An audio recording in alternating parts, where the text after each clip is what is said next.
Why do bad thoughts come to our mind? We don't want to, but still dirty thoughts keep coming in our mind. But why?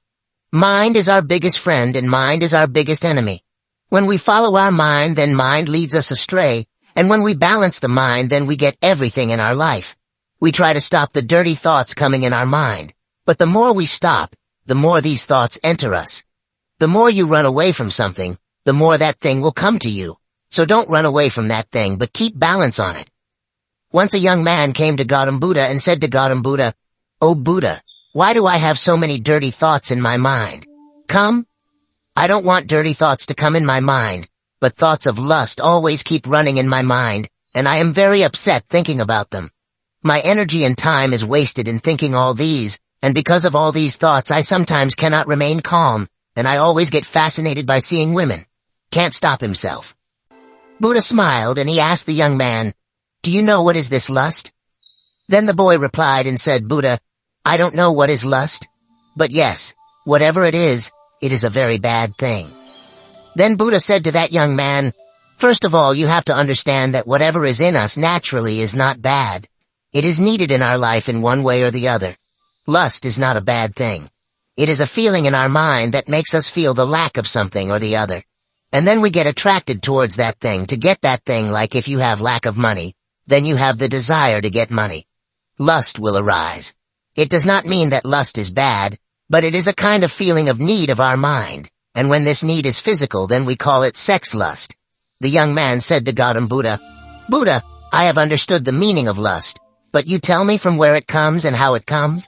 Gautam Buddha said that lust does not come from anywhere. It is within us only, and it is necessary to have it. Only then the human race will expand. The young man said, "When it is within us and is also necessary, then why do people say it wrong?" Buddha said, "This is the problem.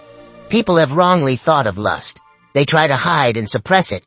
Lust is not wrong, but it is wrong to use lust in a wrong way. People start living for what they like and keep thinking about it all the time. But this is all wrong." Buddha said to the young man, "Do you know that even animals have sex?" The young man replied, "Yes, Buddha Evi. Buddha, even animals have lust because even animals will take their generation forward."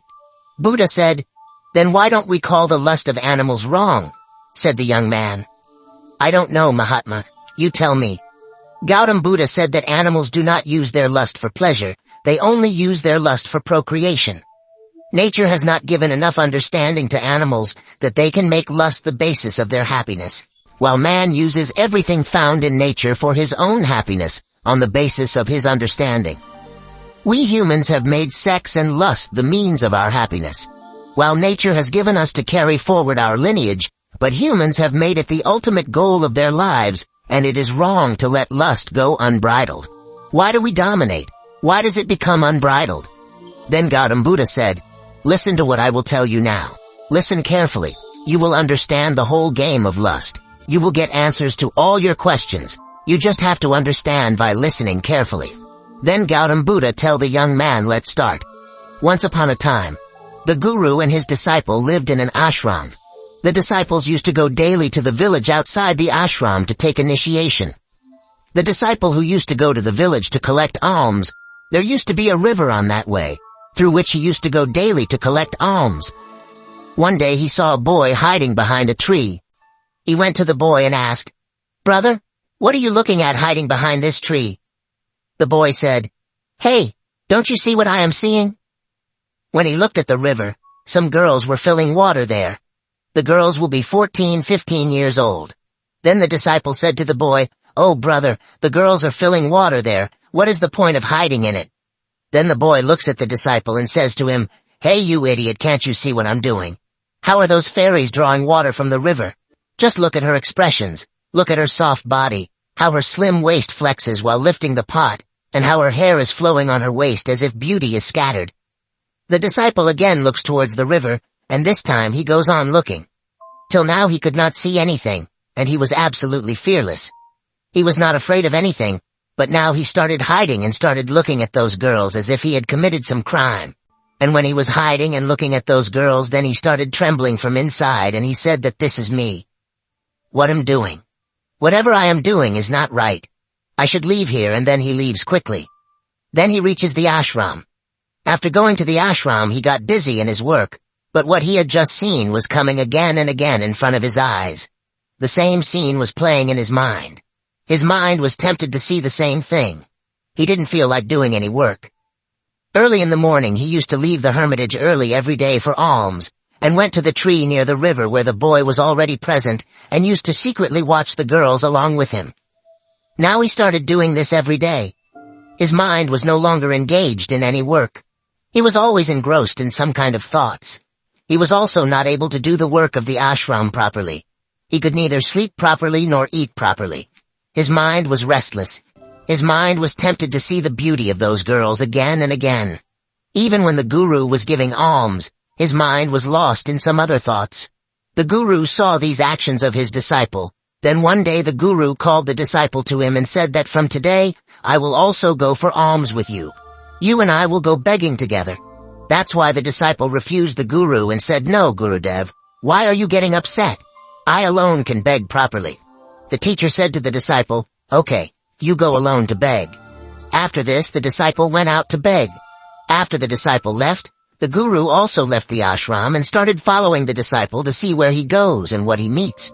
Started following him to see all this. After going a little distance, the guru saw that his disciple was hiding like a criminal behind a tree with a boy, and was secretly watching something. The guru also stood behind his disciple to see what his disciple was seeing, for which he is hiding behind the tree like criminals.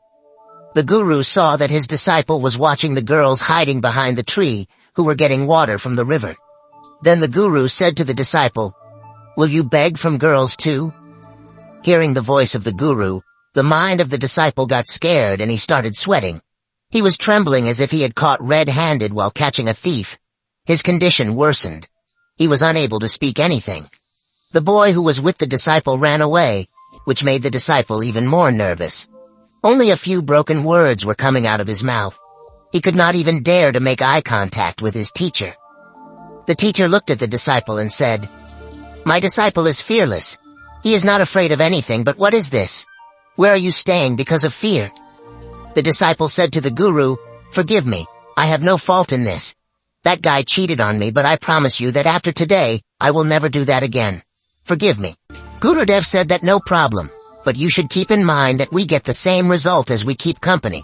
As we associate, their thoughts enter us, so keep good company so that good thoughts enter you. Then the guru and the disciple returned to the ashram and again started focusing on the ashram's work. He left that way and started going by another way.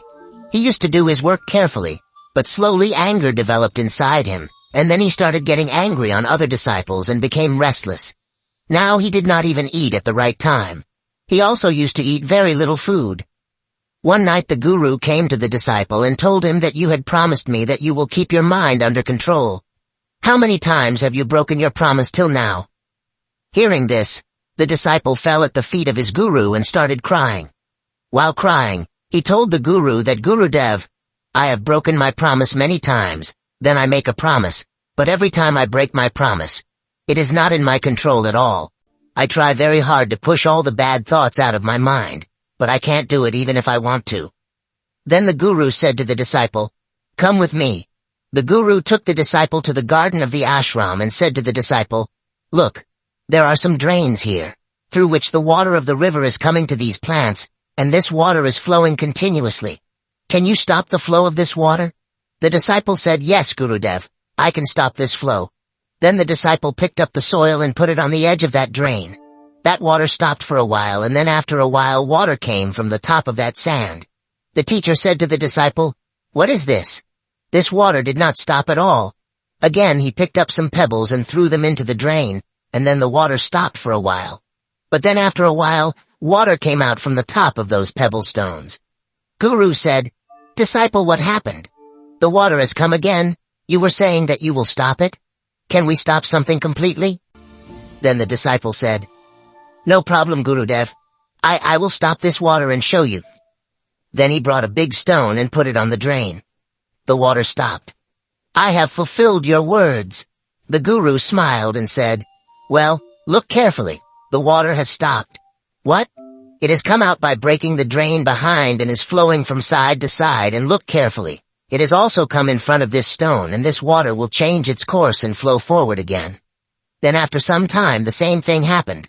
Then the guru explained to the disciple, "Same is happening with you too. You are trying again and again, trying harder and harder, but every time your effort is breaking, and it will always keep breaking. Or the stone is your effort and this water is your thoughts. No matter how big a stone you put, the water will find its way." Seeing this, the disciple asked, "O Gurudev, is there no way by which I can get out of dirty thoughts?" The guru said, "There is a way. This water is coming from the river Jis. You can only change the course of this water from there." The guru took the disciple to a river from where water was coming to that garden. The guru said to the disciple, "That water is going from this river.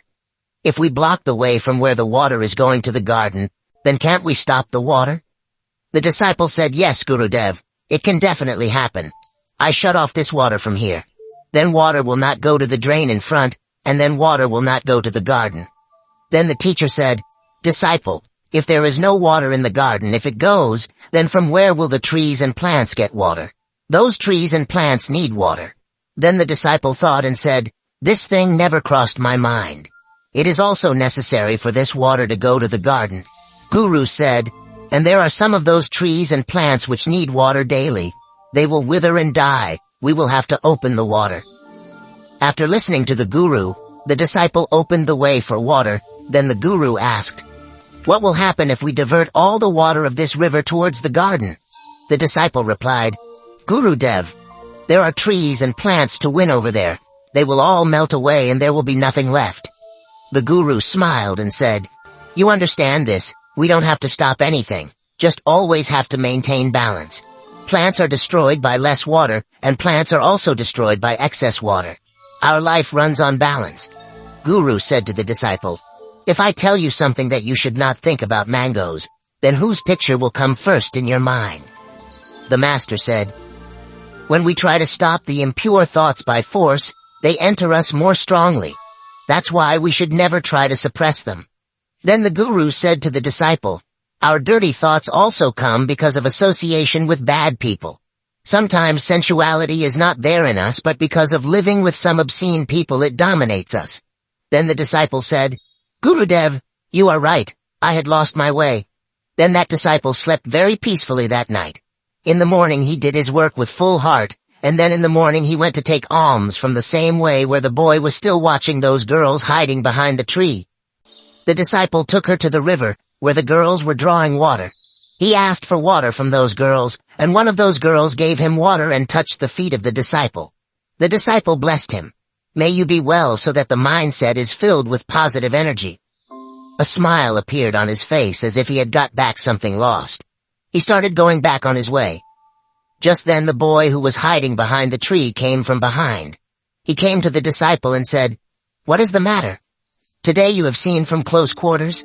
You have gone ahead of me too?" Then the disciple said, "We are always busy in seeing others. Tell someone you like. If she also likes you, then get married, and before that you become something. Identify yourself. Don't waste your time like this." Then that boy started meeting that disciple every day, and he inspired the boy not to go to the river, and then that boy started struggling to become something in his life. So you have seen what is the effect of company? Change your company. Change your thoughts. When we try to stop the impure thoughts by force, they enter us more strongly. That's why we should never try to suppress them. Then the guru said to the disciple, "Our dirty thoughts also come because of association with bad people. Sometimes sensuality is not there in us, but because of living with some obscene people it dominates us." Then the disciple said, "Gurudev, you are right. I had lost my way." Then that disciple slept very peacefully that night. In the morning he did his work with full heart, and then in the morning he went to take alms from the same way where the boy was still watching those girls hiding behind the tree. The disciple took her to the river, where the girls were drawing water. He asked for water from those girls, and one of those girls gave him water and touched the feet of the disciple. The disciple blessed him. "May you be well so that the mindset is filled with positive energy." A smile appeared on his face as if he had got back something lost. He started going back on his way. Just then the boy who was hiding behind the tree came from behind. He came to the disciple and said, "What is the matter? Today you have seen from close quarters. You have gone ahead of me too? Then the disciple said, we are always busy in seeing others. Tell someone you like. If she also likes you, then get married, and before that you become something. Identify yourself. Don't waste your time like this. Then that boy started meeting that disciple every day, and he inspired the boy not to go to the river, and then that boy started struggling to become something in his life. So you have seen what is the effect of company? Change your company, change your thoughts. The teacher asked the disciple, did you get the answers to all your questions? Then the disciple said, yes, Mahatma Ji, thank you. Then the guru told the disciple that when dirty thoughts come in your mind, then do not consider yourself guilty. This is the body, and all this it has learned for thousands of years.